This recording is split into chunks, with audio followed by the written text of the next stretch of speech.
Today I'm going to show you how I make my bouquet wraps and my garters, and I'm just going to jump into it. Check it out. So first we get the thigh measurement, and then we make a pattern to whatever size we need, unless we already have a pattern for, that specific measurement. But we go ahead and trim it out. Then I go ahead and set my maker's mark in the corner, somewhere that's a little inconspicuous but still on there. And then we get our letter going. This particular one has a nice big G on it. Sometimes people want me to put their brands, but this one we wanted a nice elegant G.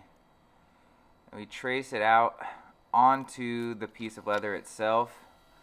That way we can just kind of get it centered and then work around that with the rest of the design. This particular set, we had wanted to do some really cool kind of like cotton branches on there. She had a lot of cotton coming out of her actual bouquet, so we wanted to incorporate that into the design itself. So I had my cotton art as well as my letters.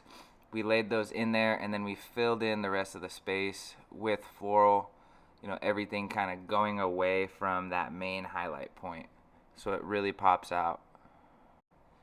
Next, we go ahead and start to carve it in there. Carving it in there is what really makes it permanent. This is usually the next step after I just confirm the design and that everybody's happy with the artwork. But once it's carved in there, it's permanent. Then I'm going to go ahead and move on to the bouquet wrap. I like to try and keep the art really close to each other, at least in terms of time. The closer you can keep the drawing of two pieces, pretty much the more accurate they're going to be when it comes to being how similar they are to each other. And with matching pieces, that's definitely super important. I do like to swivel knife just before, that way, the wetness in the leather stays there, and then you also get a better vibe of how the design's actually going to be when you go to carve and draw the next piece. After the carving, we go into the beveling. The beveling is what makes the piece actually three-dimensional. As you can see, it was a flat piece of leather, and now all those lines and stuff are really popping out. That's what gives you all those different layers and just gives the appearance of the actual design on the leather popping out off of the leather. Then I'll go ahead and bevel the other piece as well. When I'm doing matching pieces, I like to do kind of all the steps together. Just that way I don't have to pick up different sets of tools. Everything stays pretty consistent.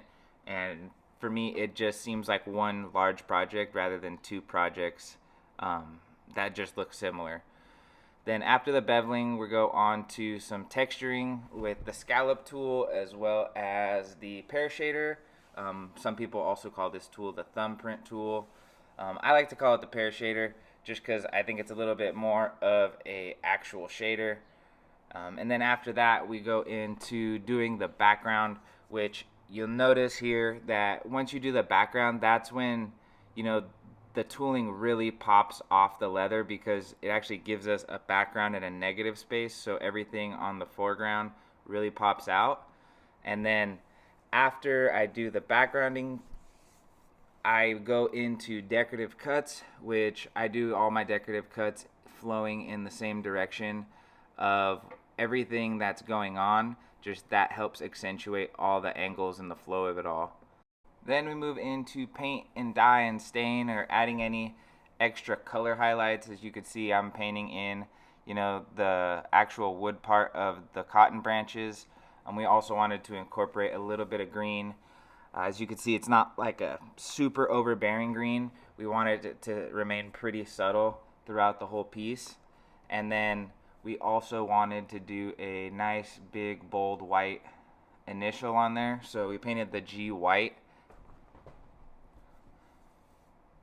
And for this particular set, we wanted the white that was on it to not be too overbearing. So if you notice, the white isn't super bold, and then when we go to stain on top of it, it's going to actually tone down that white even more, just because her dress was going to be off-white and the white color that they were using wasn't going to be, you know, really bold. It was going to be a little off-white. And then I use a coat of resist to help the stain and not be too overbearing. And after that resist is dry, I go ahead and stain it, and then the project is done pretty much. So there we have it. I threw a little bit of stain on here. Sorry, I forgot to film. I had actually a giant batch of these. I had 4 sets of garters and bouquet wraps, as well as 2 additional bouquet wraps by themselves. So I just kind of went ham and forgot. So obviously you saw me put that resist on there, and then I stained them. And then pretty much from there, they're absolutely ready to go, other than lacing them together. So I'll show you how I lace them together. Particularly on the garter, I like to use a little bit more of a loose style lace. That way, you know, on the bride's wedding day, she can basically tighten it to however tight she needs it to be.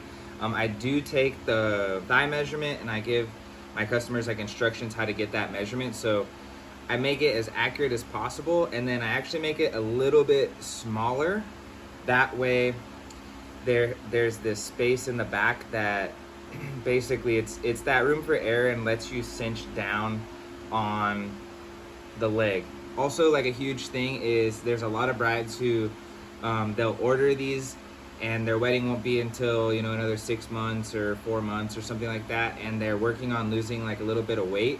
So with this looser style lacing in the back, this gives them the opportunity to just have a little bit of adjustment, you know, instead of it fitting so perfectly tight. This, like, you know, depending on the taper of the leg as well, this allows you to kind of do a little bit more of a cone shape. If you have, you know, you're more narrow down at your knee, and then your thigh goes up, which is how most people are. But, you know, there's also some people who have really straight legs. So this kind of accounts for all kinds of different measurements and wiggle room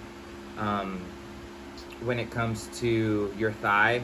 You know, it's definitely also very difficult knowing exactly what, because I am having my customers measure, since they're 99% of the time not local and I can't do the measurements myself. This looser style lacing on the back is definitely the solution that I found works best for me. And then the bouquet wraps are the same way. I don't do too much of a complicated permanent bouquet wrap, just because when a lot of brides order these, they aren't entirely sure how big their bouquet is gonna be. I don't make them too small, but then at the same time, I don't want to make them too big, you know, and have the bouquet just like flopping around in there. I do a very simple lace in the back, so that way the bride or the groom or whoever can adjust to however much they need it. Also, particularly on this one, usually I have the bow up at the top, but this particular bride, what she had wanted was the ability to tie some feathers off of it. I don't remember if she was going to tie turkey feathers or what exactly type of feathers she wanted to do, but I basically laced it from the top down. That way she can tie those feathers down to the bottom of basically this bow. So that way, you know, when she's holding it, she could have her feathers dangling off the bottom. Also, I give a little bit of extra lacing. That way, you know, if it is way too much lacing, you can just trim it with some scissors. It's hard to do these things perfectly correct, especially when something is so far out in advance where you don't know the size of the bouquet. You know, you might be changing your weight and your thigh measurement. That's why I build in this, basically this looser, more simple lacing is the security to just guarantee everything's gonna fit. You know, some brides, they know the exact diameter of their bouquet, and they're having their bouquet professionally ordered and this and that. So if they know an exact measurement, I will definitely do a little bit more of a fancy lacing upon their request. For now, I like doing the little bit more simple lacing. That way, you know, an everyday person who's not necessarily a leather crafter could figure out how to lace this. Basically, they're just kind of laced back and forth like a shoelace is. Super manageable for them, and they can also get involved in the process. So thank you guys for watching. I really appreciate it. I absolutely love making these things, and to be like a part of somebody's special day like this means a whole lot to me. you know, it's weird because it's something that is not too difficult to make, but with it being such an important day in somebody's life, it is definitely something very stressful. You know, like if I get a color a little bit wrong or something and it just doesn't quite match, then they're not going to be quite as happy. Plus, you've always heard the term bridezillas. So, you know, sometimes when I drop the art, they go, can you change this and that? So definitely dealing with brides to be can be something that's a little stressful compared to, you know, a normal customer who goes, hey, I love you, what you do, I'm giving you full freedom, do your thing. That's not to say every bride is super particular, but it is definitely something that does happen, because I fully understand how important this is to them. So just like being a part of these ladies, or, you know, these couple specials day, definitely, you know, has some weight whenever I do these projects, but I absolutely love doing these. If you're watching this and you're interested in ordering a set from me, definitely shoot me a message. Find me on social media, check out my website. Most of that stuff's linked down below. You know, these are my most common wedding items, but I do all kinds of other wedding stuff. You know, I've done covers for, you know, autograph books. I've even done like a big piece of leather with a little bit of tooling and then all in the center, and then they just autograph the piece of leather itself. Anything from that to, you know, special wall hangers or even wedding gifts. Like, I do all kinds of wedding stuff. But thank you guys for watching. I really appreciate it. I hope that was entertaining. Maybe you learned something. Be sure to drop a comment, a like, tell your friends, all that good stuff. And check me out on social media. I'm at @theManInBlack_leather studio across all platforms. All that stuff is down below. But other than that, be safe out there, keep killing it, and thanks for watching my videos.